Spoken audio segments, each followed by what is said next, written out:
রবিবার মানেই আমার কাছে ছবিবার। আর এমনই এক রবিবার গত 31শে মে ছিল আমার শিক্ষার্থী অঙ্কন পাঠশালার শিক্ষার্থীদের বার্ষিক অঙ্কন পরীক্ষা। সারাটা বছর ধরে শেখা রং রেখা আর কল্পনার মেলবন্ধনের এক বিশেষ দিন। কেউ এঁকেছে প্রকৃতি, কেউ মানুষের গল্প, আবার কেউ রঙে রঙে সাজিয়েছে নিজের কল্পনার জগৎ। ওদের নতুন কিছু সৃষ্টির আগ্রহ, ওদের ধৈর্যশীলতা আমাকে প্রতিটা মুহূর্তে গর্বিত করে। একজন শিক্ষিকা হিসেবে তাদের এই অগ্রগতি দেখে আমি সত্যি অভিভূত এবং আনন্দিত। শিল্পচর্চা আমাদের শুধু সুন্দর ছবি আঁকতে শেখায় না, এটি আমাদের মনকে সংবেদনশীল করে, প্রকৃতিকে ভালোবাসতে শেখায় এবং পৃথিবীকে নতুন চোখে দেখতে শেখায়। এই ভাবনা থেকেই পরীক্ষার শেষে আমার ছোট্ট ছোট্ট ফুলেদের হাতে তুলে দিয়েছিলাম উপহার হিসেবে একটি করে ফুলের চারা গাছ। কারণ আমি বিশ্বাস করি, একটি শিশুকে দিয়ে যদি চারা গাছ রোপণ করানো হয়, তাহলে আগামী দিনে সে প্রকৃতির গুরুত্ব আরো ভালোভাবে বুঝবে। সকল শিক্ষার্থীদের কাছে এই উপহার শুধু একটি গাছ নয়, এটি একটি দায়িত্ব,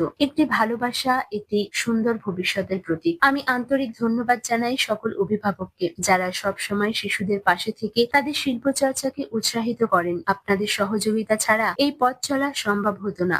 ধন্যবাদ।